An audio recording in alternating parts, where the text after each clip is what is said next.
This is the video for the trail option and real-time option for the Nested Loops game. I'm going to start by clicking on the trail in the red stripe. Here we see it executed only the first 9 instructions, and it started at instruction 0 of the main program, which it refers to as P0. And there's a branch if equal task to 0 to AA. But as we see, the next instruction doesn't have the label AA. Instead, it fell to the next instruction, instruction 1, then 2. But in instruction 2, it said branch if equal the game number to the was game number, go to AC, and we see that's where it went, to AC. It jumped from instruction 2 to instruction 8. From there it went to instruction 9, where it did something about YouTube videos. So I'm going to jump ahead 9 instructions at a time till I see it come to instruction 10. Alright, that's about YouTube videos, and that is, but here it got to instruction 10. Well, that instruction also has to do with YouTube videos, so we won't discuss it.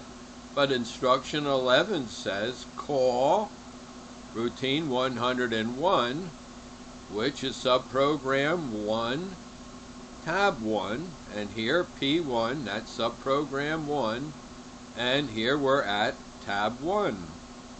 Well, now I'm going to go through this, and we can see what happens on the screen, but I'm going to wait until I see a home instruction saying it's going back to the main program. So I'm going to jump 9. It didn't return yet. Still hasn't returned. Still hasn't returned. Still hasn't. Now it returned. Here there's a home instruction. It means it's going back to the main program. And it's on instruction 12 now.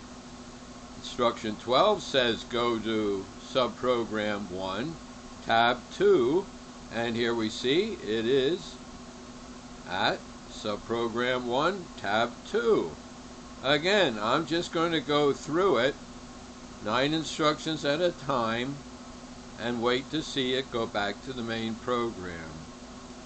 Oh, it's making the gray box. That's going to take a lot of instructions. I've looked ahead. So I'm going to go 90 instructions at a time for a while.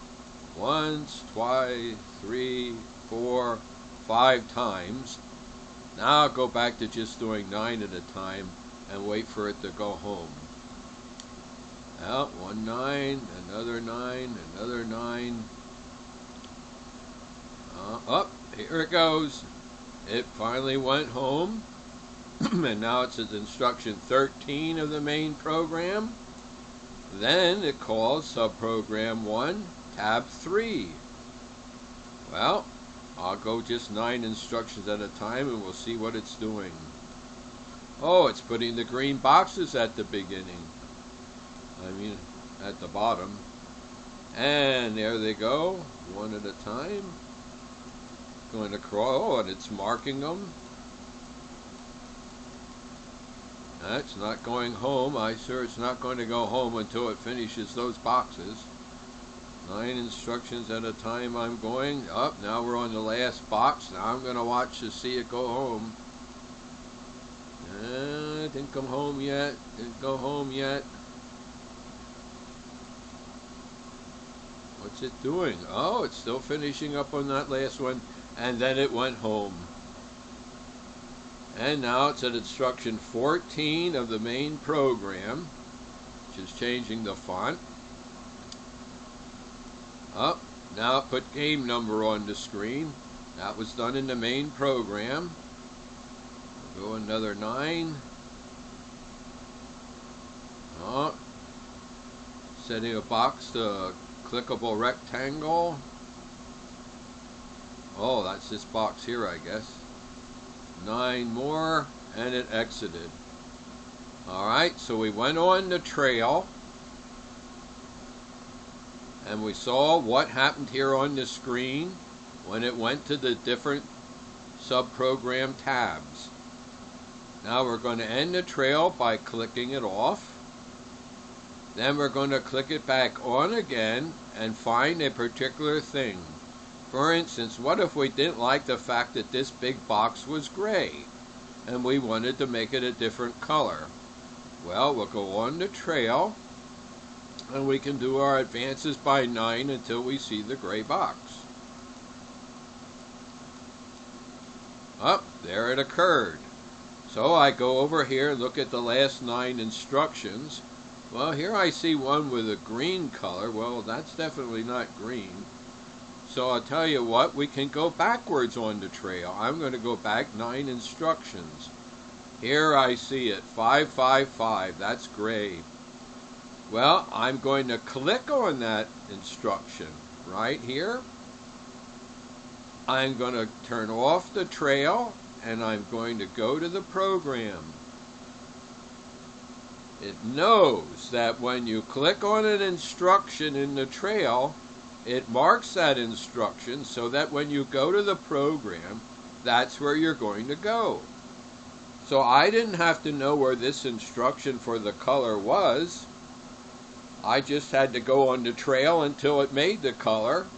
In this case, I did have to back up a few instructions to see it. But there it is, the 555. Well, I can make that a different color. All I have to do is click on the instruction on the update area. Here it is. I'll click on the 555. What if it was just 55? I'll enter that. I'll replace that line with 55 and I'll execute the program. Now it's a kind of a green color. Well, so there's one way that I can find something and then change its value. In this case, it was a color, but I could have changed many different values. Now I'm going to go on the trail again, like I just did. And I'll go the 9 until I see the box. There's the box. Now I can, again, I'll go back 9 instructions so I can see the here's where the 550 is now. That's what I changed the color to.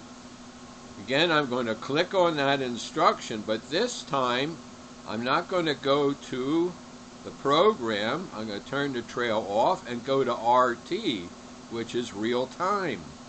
I click on real time and here it brought it up, the 550. Well, now if I make that back to 555, I get the gray color back again. But I could say, well, what if it was 055? Well, it'd be a blue color. Well, my green and my blues don't show up so well with that color. So I'll say, how about if I made it 955? Oh, that's a nice bright color. But you must understand that any time I change something here in real time, it's actually changing the program. So if I would save this now with this color, next time I loaded it back again to run it, it would be this color. So I'm going to change it back to 555. That's the color it was. And you notice all these other things we could change. And we can actually go forward in the program and see other things. These things in the orange boxes, those are numbers we can change in real time. And we can go forward and then we can go back through those values and make any changes we want to them. But one other thing to know is that you don't have to go to the trail to go to RT, the real time. You could be somewhere in the program, and let me go through this program, see if I can see it making some box someplace else. I'll go ahead in the program here and see what I can find. Well, here it's making a box. I don't know exactly why it's making the box, but it is. So I'll click in that area. Well, I'll click on the T there. Alright, there's an instruction. This is a yellow highlighted instruction. If you highlight an instruction this way, and then you go and execute the program. If I now click on RT, it's going to go right to that instruction. And there it is. It says this thing is being made 60 tall. I don't even know what it is, but maybe if I made it much taller, we would find out right away what it was. What if I made it 160 tall? Oh, now we know what it is. It's these green boxes.